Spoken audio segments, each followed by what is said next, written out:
누가복음 15장은 비유 세 가지가 나오죠. 잃은 양의 비유. 양 100마리가 있는데 한 마리를 잃어버렸는데 그 한 마리 잃어버린 양을 찾기 위해서 애쓰셨다가 결국은 한 마리 양을 찾아와서 돌아오면서 기뻐서 춤을 추며 잔치를 베풀었다고 하는 이야기. 또 하나는 잃은 드라크마의 비유입니다. 돈을 잃어버렸어요. 샅샅이 뒤져서 그 하나를 잃어버린 하나를 찾아서 기뻐했다는 이야기. 오늘 세 번째 비유가 잃은 아들의 비유였습니다. 이 잃은 아들의 비유, 잃은 아들을 되찾은 아버지의 비유인데 도대체 이 비유가 누구에게 하신 비유인가? 15장 1절, 2절, 3절에 나와 있습니다. 모든 세리와 죄인들이 말씀을 들으러 가까이 나오니, 모든 세리와 죄인들이 그랬더니 바리새인과 서기관들이 수군거려 이르되, 이 사람이 죄인을 영접하고 음식을 같이 먹는다 하더라. 3절에 예수께서 그들에게 이 비유로 이르시되, 이 비유를 누구에게 한가? 세리와 죄인들, 그리고 그들을 비우는 바리새인과 서기관들에게 주신 말씀. 오늘 우리로 하여금 교회에 열심히 성경을 알고 교회 전통을 알고 오랜 동안 교회 생활을 했던 바리새인들과 서기관들과 같은 사람, 하나님의 뜻과는 거리가 멀고 세상에서 살아가는, 그리고 하나님을 의식하지 않은 채 살아가는 세리와 죄인들과 같은 교회 안에 있는 사람들과 교회 밖에 있는 사람들과 교회 안에 있다 할지라도 진심으로 거듭나지 못한 모든 사람들에게 주시는 메시지이기에 오늘 저와 여러분에게도 주시는 말씀인 줄 믿습니다. 내용인즉 어느 날 어떤 사람에게 두 아들이 있었다는 거죠. 그런데 그 둘째가 아버지 재산 중에 내 몫을 미리 좀 챙겨주면 좋겠습니다. 죽어서 상속되는 재산을 아버지 살았을 때 내게 먼저 주시면 좋겠다는 요청이었습니다. 자식 이기는 부모 없다고 이 아버지가 그 분깃을 12절에 보니까 내게 돌아올 분깃을 내게 주소서 하는지라 아버지가 그 살림을 두 아들이니까 각각 나눠줬대요. 작은 아들의 몫을 띄워줍니다. 그리고 아버지가 지금 함께 살고 있는 이 집은 큰 아들 몫이야? 라는 거죠. 각각 나눠줬습니다. 히브리 사회에서 부친이 죽으면 두 아들 중에 장자는 유산의 3분의 1을 받고 차자는 3분의 1을 받습니다. 신명기 21장 말씀입니다. 아버지가 자기 몫을 이 둘째 아들에게 주자 이 둘째 아들은 며칠이 안 되어 집을 떠나 먼 나라로 가서 오늘 말씀의 배경을 보면 허랑방탕하여 재산을 탕진하고 맙니다. 그리고 다 없앤 후에는 그 나라에 마침 큰 흉년이 들어 너무너무 배고픔을 견디지 못해서 어떤 사람에게 붙어서 사니 15절에 그 나라의 백성 중 한 사람에게 붙여 사니 더부살이 합니다. 그가 그를 들러 보내어 돼지를 치게 합니다. 그런데 돼지가 먹는 쥐엄 열매를 먹고 배를 채우려고 하는데 그 돼지가 먹는 쥐엄 열매도 주는 사람이 없었다는 거예요.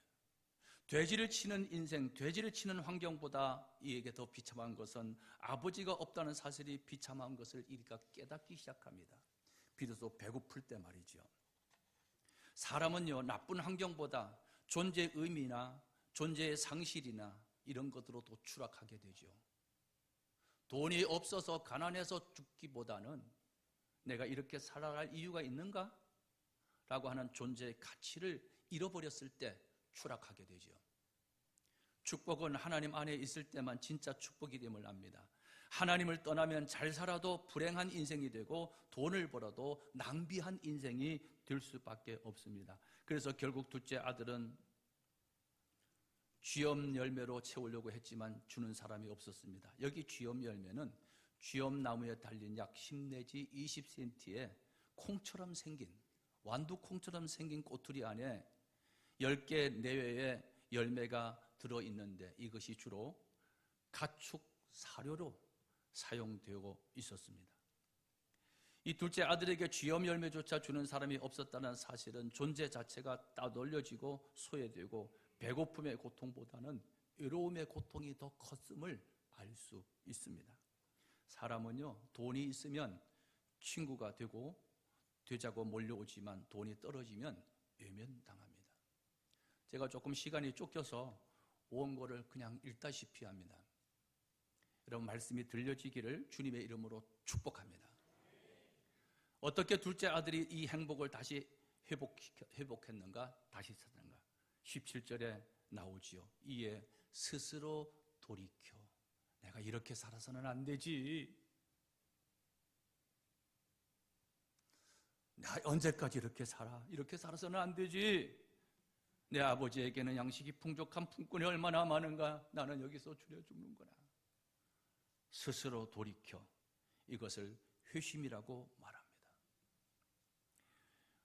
올해가 웨슬리 회심 287주년 기념입니다. 오늘 저녁 저는 일동교회 가서, 오늘 오후 2시에 일동교회 가서 웨슬리 회심 287주년 기념 성회를 인도하게 됩니다. 우리 운총교회는 다음 주 오후 2시, 1시가 아니라 2시 이곳에서 웨슬리 회심 287주년 기념 예배를 드릴 텐데, 제가 해외 순방 중이라 자리를 지키지 못하지만 우리 장로님을 중심으로 온 성도들이 다른 때보다도 더 많은 분들이 함께 참석하셔서 이웃에 있는 교회 성도들이 올 때 같이 안내 잘 해주시고, 그리고 함께 예배를 잘 드리고 웨슬리 회심이 우리에게도 연결되어지는 회심이 되기를 주님의 이름으로 축복합니다. 웨슬리 목사님이 목사 안수를 받고 목회자의 가정에서 태어나 자랐지만은 이 회심을 하지 않았을 때는 열매가 없었고 변화가 없었어요. 그런데 이 회심을 통하여 그는 변화가 생겼고, 그 변화를 통하여 감리교회라고 하는 교단이 출발하게 되었습니다. 어떤 사람은 교회 다녀도 달라진 것이 없습니다. 하지만 교회 다닌다는 사실이 중요한 것이 아니라 진짜 교회 다니는 것보다 더 중요한 것은 회심했는가? 회심이 없다면 삶이 달라질 수 없고 살아계신 하나님을 체험할 수 없어요. 스스로 돌이켜. 세상에서 가장 위대한 용기는 나의 부족함과 비참함을 자각하고 마음을 하나님께로 돌이킬 수 있는 용기예요. 나는 이렇게 살았었습니다. 그러나 내가 이렇게 살았던 인생이었습니다. 자기 자신의 그 부족한 부분을, 비참함을 자각하고 드러내고, 하나님, 내가 이런 사람이었습니다 하고 돌이킬 수 있는 용기, 이것이 회심이었습니다. 오늘 우리들의 가장 좋은 자세는 하나님의 은혜 없이는 살 수 없습니다. 이 고백이에요. 나 하나님 은혜 없이는 못 살아요. 나는 교회 없이는, 신앙이 없었으면 난 못 살았어요. 이거 말입니다. 이 고백이 없다면 우린 교만한 사람입니다. 은혜 없이는 나는 못 살아요. 하나님의 은혜가 있으니까 제가 이 자리에 여러분의 담임 목사가 되어 강단에 설 수 있었던 것이고, 여러분이 이 자리에 한 분 한 분 계신다는 것이 전적인 하나님의 은혜임을 믿습니다.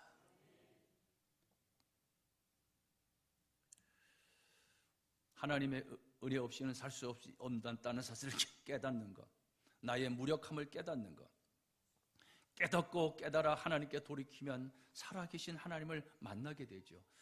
결국 하나님을 깊이 만나는 자리는 대개 문제와 실패가 있는 자리입니다. 아픔이 있는 자리에서 하나님을 만나요. 그러므로 지금 어떤 문제로 답답하다면 지금이야말로 하나님을 더 깊이 만날 수 있는 기회이기도 해요. 우리가 잘 아는 다니엘은 사자굴에 던져졌을 때 살아계신 하나님을 만났어요. 엘리야는 죽고 싶어 광야 한가운데 들어가 로뎀나무 아래서 하나님 나 죽여주세요, 하나님 나 죽여주세요, 그러다가 하나님을 만났습니다. 절망적인 상황에서 하나님께로 돌아오서면 그 어려운 자리는 불행의 자리, 그 불행이 죽고 행복이 시작되어지는, 행복이 탄생되는 자리가 되어지는 거예요. 나의 아픔의 자리, 나의 절망의 자리, 나의 슬픔의 자리가 변하여 행복의 출발점이 되어지는 새로운 삶이 시작되어지는 자리가 되기를 주님의 이름으로 축복합니다. 그 시작이 이 둘째 아들이 자신의 죄를 깨닫고 스스로 돌이키는 겁니다. 그래서 19절에 내가 지금부터는 아버지의 아들이라 일컬음을 감당하지 못하겠습니다. 나를 품꾼의 하나로 보소서 하고 말합니다. 소리를 내는 거예요. 말을 하는 거예요. 나 앞으로 이렇게 살 거라고 말하는 거예요. 나 하나님께로, 아버지께로 돌아가겠다고 언어로 표현하는 거예요. 믿음은 하나님이 주신 언어로 표현되어지는 겁니다. 내가 믿음을 입술로 표현할 때 하나님의 개입이 시작되고 비로소 하나님이 하시면 됩니다. 하나님이 하시면 쉬워야 되는 거예요. 나를 품꾼의 하나로 받아 주소서. 그는 아들이 아닌 품꾼으로 여겨져도 좋다고 자신을 낮추었습니다. 여러분, 우리가 낮춘다는 표현, 낮아진다는 것과 낮춤은 다릅니다. 지금 이 둘째 아들은 낮아진 환경에 처해졌습니다. 어마어마한 부잣집의 아들이었는데 말이지요. 낮아진 환경에서 자기를 낮추지 않는 사람이 있어요. 그러면 문제는 계속돼요. 그러나 낮아진 환경에서 스스로 낮추어 나를 품꾼의 하나로 보소서. 옛날 내가 어떻게 살았는데 라고 하는 것을 내려놓지 못하면 문제는 계속해서 따라다니게 돼요.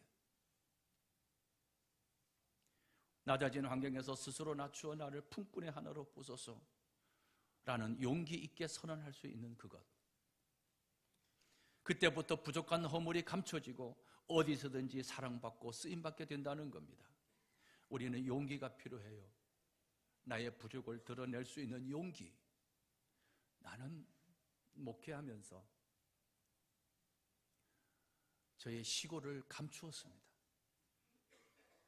제가 시골 조그마한 중학교, 고등학교에 다녔다는 사실을 의도적이지는 아니지만 그냥 드러내지 않았습니다. 지금 보면 감춘 거죠. 숨긴 거죠. 마치 서울에서, 강남에서 오래 살았던 것처럼, 명문고등학교, 명문대학교를 졸업한 것처럼 그렇게 떠벌리지는 않았지만 나에게도 가면이 씌워졌던 거였어요. 그런데 언제부터 능력이 나타나기 시작했는가? 너는 너야. 너답게 목회해. 강남 목회자 흉내내지 말고, 똑똑하다고 하는 사람들의 목회자 설교 베끼지 말고, 흉내내지 말고, 너는 너야. 네가 있는 것 가지고 해. 저는 비로소 제가 자랐던 고향이 자랑스럽게 되었습니다.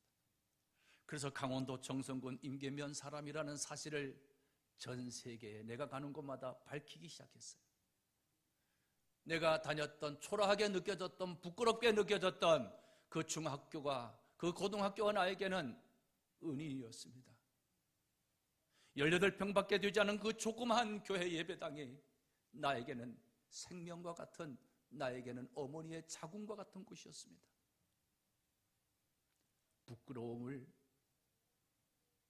부끄러움으로 여길 줄 알고 자신 있게 자기의 낮아져서 드러낼 수 있는 이 용기, 거기에 자유가 오고 거기에 능력이 따르게 되더라고요.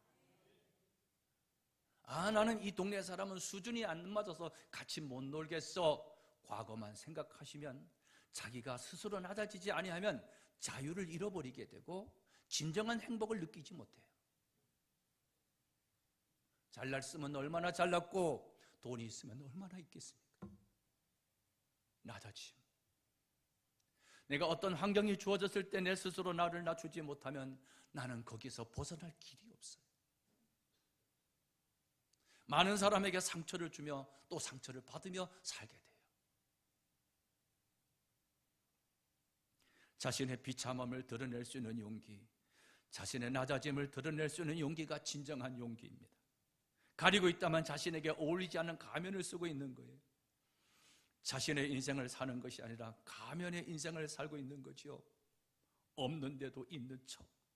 자꾸 과거에 있었던 때를 잊지 못하고, 우리 운천교회 과거에 왕성한 때를 잊지 못하고, 그때는 그랬었었는데, 그러나 우리는 낮아질 대로 낮아지지 않았습니까? 찬란했던 그때는 지나가고 지금은 그렇지 않지 않습니까? 이렇게 우리가 교회가 부흥이 되지 않고 다음 세대가 세워지지 아니한다면 우리는 비참하게도 교회의 문을 닫을 때가 온다는 사실입니다. 짝각 2006년, 2027년, 28년, 30년, 35년, 40년 근간 어느 날은 도저히 안 되겠습니다.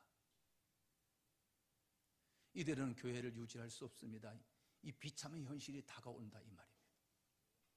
우리의 현실을 깨닫고 우리가 자각하고 스스로 낮아져서 한 영혼을 천하보다 귀히 여기시는 하나님의 그 긍휼하신 은혜를, 오늘 하나님 아버지가 둘째 아들에게 퍼부어 주신 그 은혜, 그 긍휼을 우리가 가지지 않으면 우리는 더 비참한 나락으로 떨어질 수밖에 없습니다. 돌이켜야 합니다. 둘째 아들이 자기를 낮출 결심을 한 후 아버지께로 돌아가지요. 20절에 이에 일어나서 아버지께로 돌아가니라. 아직도 거리가 먼데 아버지가 그를 보고 측은히 여겨 달려가 목을 안고 입을 맞추니 결심했죠. 돌이킴의 결심.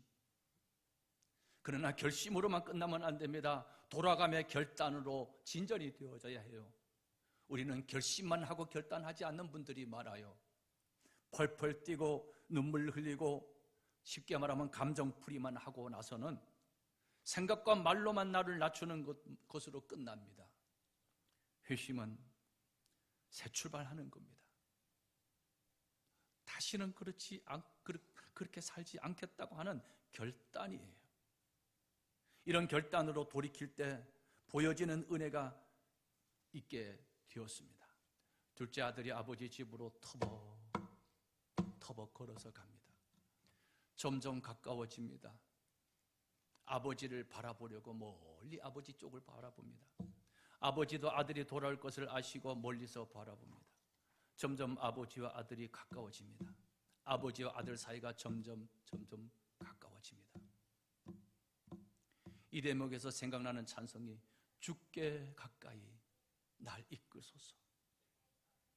간절히 주님만을 원합니다. 우리 헌금송으로 찬양 드릴까 합니다.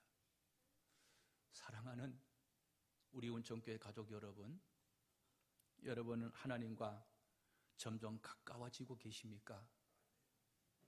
아니면 자꾸 미끄러져서 멀어지고 계십니까? 하나님 없이도 살 수 있다고 하는 생각이 하나님과 멀어지게 되어집니다. 나 살 수 있어, 성공할 수 있어, 자아 실현을 위해 노력하는 것, 하나님과 멀어지고 있습니다. 마치 자신의 재산을 물려받은 둘째 아들처럼 점점 멀어지고 있었다면 이제 이 말씀 속에 아버지 없이는 못 삽니다. 하나님 없이는 못 삽니다. 나를 품꾼의 하나로 받아주십시오. 자신을 낮추는 결심, 결단이 필요합니다. 점점 멀어지지 마시고 점점 가까이 하기를 축복합니다. 교회와 멀어지지 마시고요, 교회와 가까워지기를 원합니다. 우리 목회자나 장로님이나 성도들이나 가까워져야 돼요. 멀어지지 마세요. 교회와 멀어지는 것 결국은 하나님과 멀어지는 것과 같기 때문에 그래요. 내 마음이 교회와 멀어지면 은혜가 안 돼요. 한 번이라도 더 만나고요, 한 번이라도 더 참석하고요, 한 번이라도 더 몸으로 부딪히고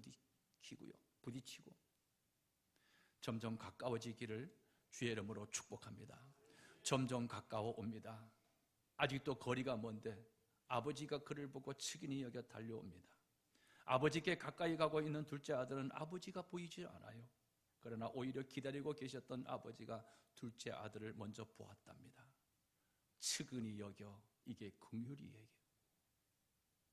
내가 아버지께로 달려가고 아버지 그러고 기도하지만 침묵 속에 하나님은 보이지 않지만, 그러면 그럴수록 하나님 아버지 보이지 않고 침묵 속에 계신 하나님인 것 같지만 내가 그렇게 부르며 가까이 가면 하나님은 가까이 와서 나를 보고 계신다는 거예요. 측은히 여겨 헬라어로 스플랑크니 조마이, 측은히 여기다가 우리 원어로는 스플랑크니 조마이, 스플랑크니 조마이, 이 뜻이 뭐냐면 도와주지 않으면 마음이 아파서 견딜 수 없는 상태. 어떤 사람을 봤을 때 내가 도와주지 않으면 가슴에 불이 일어나, 견딜 수 없어. 도와주지 않으면. 이것이 긍휼, 하나님 아버지의 긍휼. 하나님의 타락한 인간을 그냥 두시고 보실 수가 없어. 견딜 수가 없어서 하나님이 이 땅에 예수 그리스도 하나님의 아들을 보내주셨어요. 견딜 수 없어. 망하는 꼴을 보고 견딜 수가 없어. 이를 읽고 있는 그 뜨거움을 견딜 수가 없어. 이 뜨거운 하나님의 긍휼이 우리에게 들어가면 그 사람은 울면서 전도하고 다니더라고요. 아파트 벽을 붙들고 울고서 이 아파트에 사는 사람들이 나오게 해달라고 생전 처음 한 번 만난 사람도 붙들고 울어요.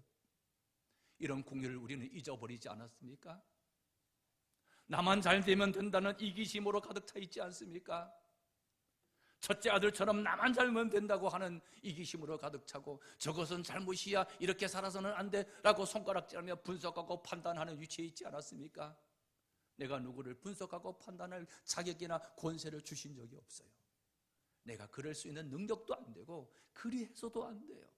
우리가 해야 할 일은 가슴을 치면서 자신을 낮추며 하나님 아버지께로 가까이 하는 겁니다. 내가 하나님을 가까이 하는 것 같지만, 내가 하나님을 찾는 것 같았지만 사실은 하나님이 먼저 나를 찾으셨고 하나님이 나를 먼저 부르셨다. 내가 찾기 전에, 부르기 전에, 돌이키기 전에 나를 향한 하나님의 사랑이 먼저였다는 거예요. 내가 하나님의 눈에 띄려면 수치스럽고 부끄러운 자신을 드러낼 용기를 가져야 돼요. 주여, 품꾼의 하나로 써주소서. 나는 권사지만 권사의 역할을 감당하지 못하는 이런 사람이었습니다. 자신의 부끄러움을 하나님 앞에 토해내면서 회심, 결심, 결단으로 이어져야 돼요. 아직도 거리가 먼데 둘째를 보고 달려오시는 그 하나님, 터벅터벅 걸어서 아버지께로 향하는 발걸음은 느릴 수도 없고, 그렇게 느릴 수가 없어요. 그렇게 무거울 수가 없어요. 그러나 저만침 달려오는, 걸어오는 나를 발견한 그 아버지는 우리 한국말로 벗은발로, 맨발로 쏜살같이 달려오시는 하나님의 사랑, 하나님의 긍휼, 하나님의 은혜예요. 이 시간도 변함없이 하나님의 은혜는 쏜살같이 우리를 향하고 있고, 하나님이 주무시지도 않고 우리를 감찰하시는 하나님의 그 눈길은 눈도 깜빡거리지 아니하고 우리를 향하고 있습니다. 이 하나님 앞으로 방향을 돌리키십시오. 나 바로 믿어보겠다고, 나 정말 온전히 믿어보겠다고. 내가 이 세상 살 때, 눈 감을 때 하나님 내가 이렇게 살았어요, 내 영혼 받아주세요, 그렇게 말할 수 있도록 우리가 그런 의식과 자각이 없이 시간이 지나 내 인생의 종말을 맞을 때, 내가 눈을 감을 때 내가 이렇게 살았으면 안 되는데, 조금이라도 두려움이 남아있다면, 조금이라도 무서움의 여운이 당신을 괴롭힌다면 잘못 살은 거지요. 내가 오늘 눈을 감더라도 하나님, 주님, 내 영혼을 주님께 의탁합니다. 조용하게 평안히 눈을 감을 수 있겠습니까? 이 자리에 있는 저를 비롯한 우리 사랑하는 가족 여러분, 우리의 마지막이 이렇게 편안하게 눈을 감을 수 있는 우리 은총교회 가족들이 되기를 주님의 이름으로 축복합니다. 하나님은 멀리 계시잖아요. 내가 방향만 틀면, 아버지를 부르기만 하면 보이지 않고 들려지지 않지만 하나님은 쏜살같이 나에게 달려오시는 그 사랑의 하나님을 만나는, 그래서 친밀한 교제가 있는, 그래서 잔치가 벌어지잖아요. 기쁨의 잔치가 벌어지잖아요. 하나님을 만난 은혜를 입은 우리들, 우리 얼굴에 기쁨이 넘치기를 주의 이름으로 축복합니다.